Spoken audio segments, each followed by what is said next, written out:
Hello, this is Rosie and I am here to tell you about CSS. What is CSS? So firstly we will discuss about CSS, that is a cascading style sheet which is used to beautify the web page written in HTML.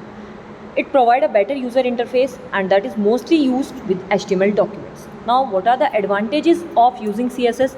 That it saves times, it is more versatile than HTML for designing of web pages, it loads pages faster, follows the global web standards and that is compatible with all the devices, whether it is your laptop or your mobile phone.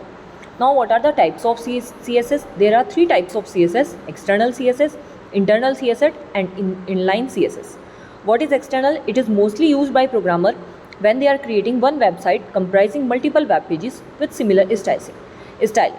And here the link or the tag given below for using external CSS.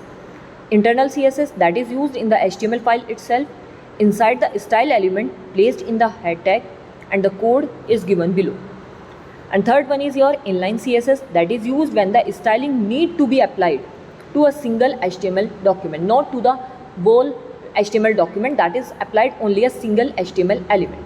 In that case we use inline CSS. Now syntax, what is the syntax? That is the structure of a statement in a computer language. How we CSS syntax? That there are two main portions are there: selector and declaration. Selector, it is a particular tag which define that under which tag we are going to declare the CSS property. And second part is your declaration, which is under the curly brackets. And there are two parts in declaration: property plus value, that is the combination of 2 points, property and value.